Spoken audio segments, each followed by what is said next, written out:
Hey everyone, I thought it was time just to do a quick update. I don't have a lot of energy for filming these days, but a lot of you have followed me along, so I don't mind doing these little zero editing videos just to keep everyone updated. So maybe if you're interested in following my recovery from brain cancer surgery, this might be some news that interests you. What I have in my hand is the CAT scan report when they discovered the tumor, followed by the MRI report for the MRI after they removed the tumor. So I thought I would just share these with you guys, since so many of you have been interested in sending me prayers and wishes. So, so the first one was done Friday the 13th. That's when I found out I had the brain tumor. So results: CT head scan, right frontal mass, volumetric brain CT image acquisition obtained from the base to vertex without contrast. So they didn't use any dye to enhance it. Apparently they didn't need to. Re-identified irregular rim enhancing mixed cystic solid mass with high posterior right frontal lobe measuring 3.8 by 3.1 by 3 centimeters. It is peripheral, centered at the cortical-subcortical interface with no destruction of the overlying calvarium. The mass exhibits irregular enhancing margins with nodular components. A hemorrhagic component within the lesion was demonstrated on prior MRI with restricted diffusivity involving the nodular wall, suggesting tumor cellularity. So that's not a great thing to have. There's a moderate to large volume surrounding edema, so there's swelling all around it. No other intracranial masses are identified, so that's good at least. There is associated right hemispherical sulcal effacement with a minimal 2 millimeter leftward midline shift. No internal herniation or acute hydrocephalus. CSF spaces are clear. No cranial hemorrhage. So basically, the guy felt, go in now. We can go in now before this thing starts doing all kinds of damage. Study performed for operative planning purposes. Stable appearance of 3.8 centimeter irregular hemorrhagic intraaxial mass within the right frontal lobe with localized mass effect and minimal leftward midline shift. The lesion is favored to represent a glioblastoma. So based on the shape and look on the CAT scan, it's most likely glioblastoma, which is that's probably the worst cancer there is. But that's the news before surgery.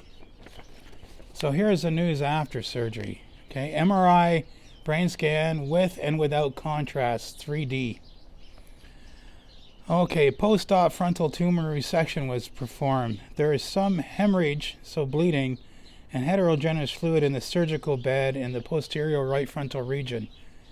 These are surrounded by flare hyperintense signal, likely most of it corresponding to brain edema or swelling.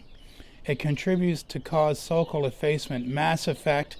So basically, where the tumor was, it was squeezing the brain tissue, squeezing it up. So that's what it sounds like they were seeing. And at the time of the MRI, the tissue hadn't relaxed back out. Okay. Otherwise, there is some subarachnoid hemorrhage in the sulci of the right cerebral convexivity, likely post-operative. There is a trace of fluid outside the cerebral convexivity, the right side, which measures up to 2.9 millimeters. There is also enhancing and thickened dura mater along the right cerebral convexivity, likely post-operative. Note is made of a bone flap along the right side of the patient's head. Underneath this bone flap is heterogeneous fluid, most likely extraaxial.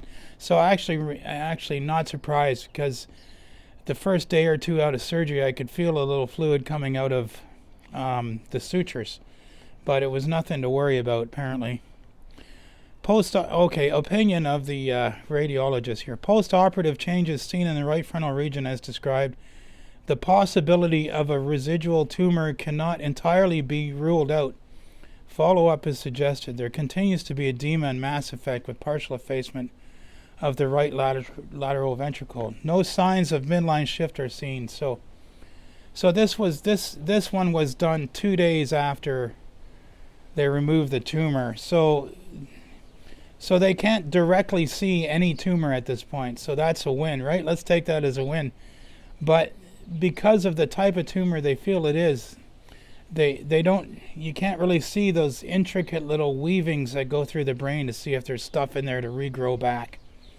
So we're all desperately waiting on the biopsy report, because the two possibilities here,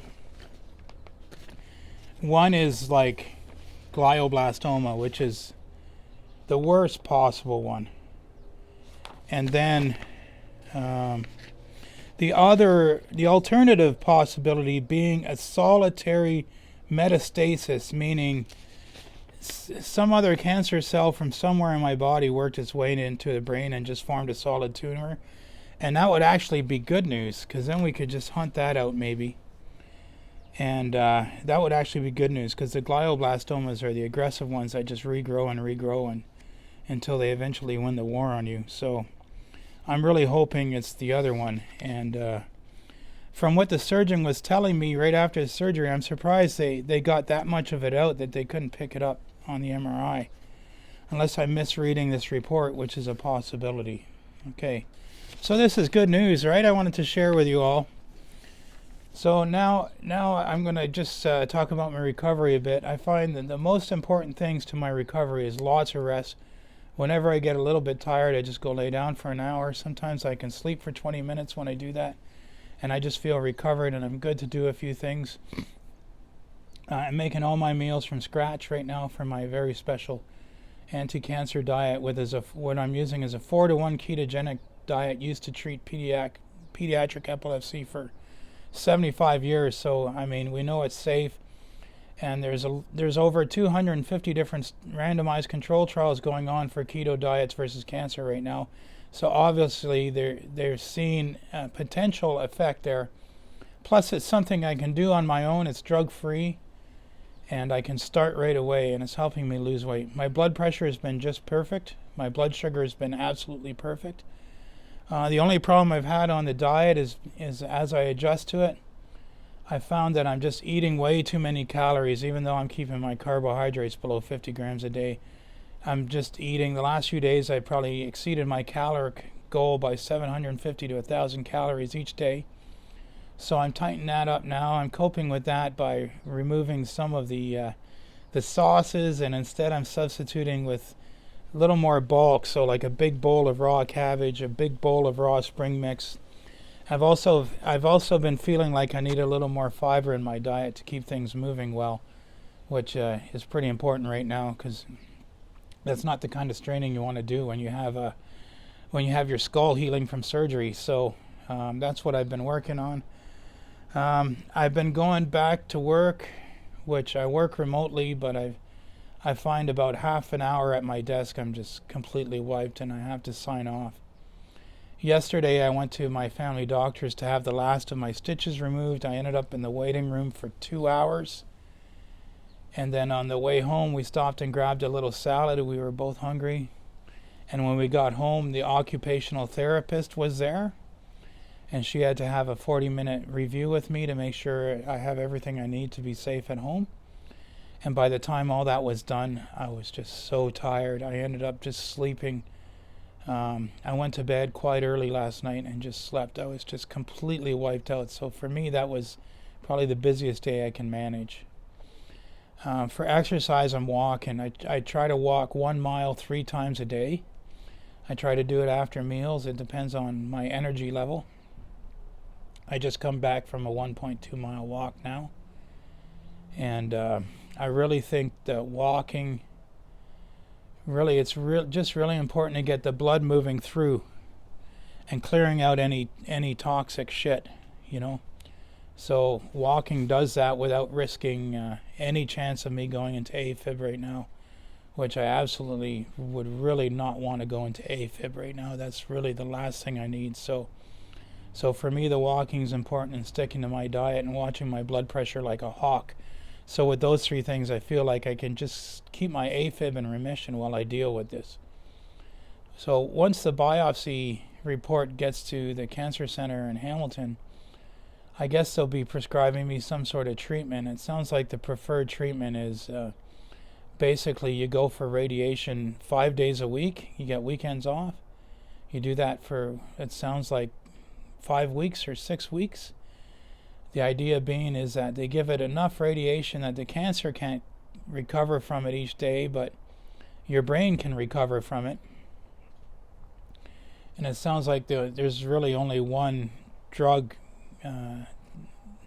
Temerol or something like that. Sorry, I don't have the name perfect, but hopefully I'm covered for that through our benefits, because it sounds super expensive, like $500 a day or something. But I imagine there'll be some way that it'll be covered. So I hope that to be the case, because that's just one more burden I don't need right now, you know. Work's been very understanding. My boss keeps telling me to rest, not push myself. So it's really nice to have that support. So Dave, if you're watching, much appreciated, man. And you know, trying to get some of the important stuff done in the meantime. Honestly, it tires me out just to do stuff that was simple a few weeks ago. You know, and just read 20 or 30 emails, and my brain just shuts down. And I guess I'm going to be on these steroids for another couple of weeks, and I don't know, whenever I see a doctor next, because basically I'm told to stay on them until someone takes me off them. So I don't want to stop them, because they might be the thing that keeps my brain from being swollen up right now, right? Even though I don't feel great on them.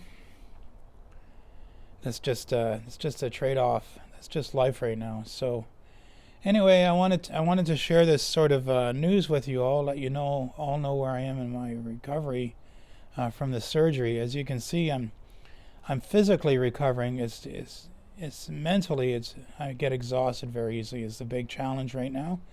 And I feel like the walking and just trying to get quality sleep and resting when I need to is the road to recovery, and eating a proper diet with all the nutrients I need. I took a close, careful look at my diet, and I very carefully selected some supplements: magnesium, potassium, vitamin C, fish oil, and I'm eating more sardines. I added sardines to my diet because I feel these are safe with my cancer diagnosis. There's certain things you can't have in a multivitamin, like copper, iron, these kinds of metals you can't have in your multivitamin.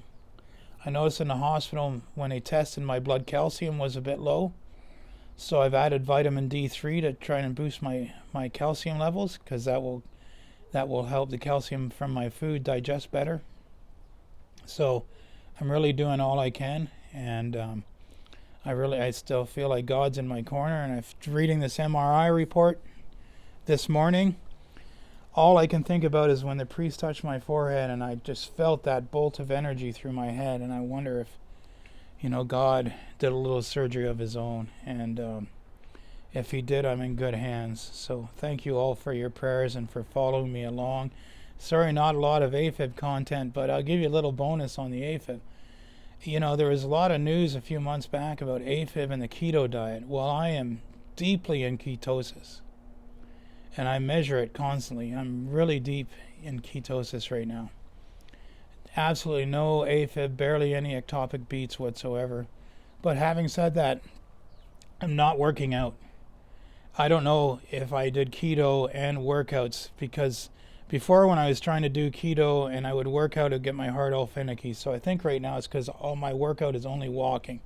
So I wouldn't say just go out and go all keto and to go do your hard CrossFit stuff. I would say that's still probably kind of risky if you're a come and go AFibber like me. So anyway, thank you all for watching and for all your support. And I'd like to thank the 2 people who volunteered to moderate in the groups. My groups don't need a lot of moderation because everyone's really great, but it just feels good knowing someone's in there, just sort of making sure that people are answer a question and that sort of stuff, and that the odd spammer is just dealt with expeditiously. So thank you all, and I wish you all a great evening.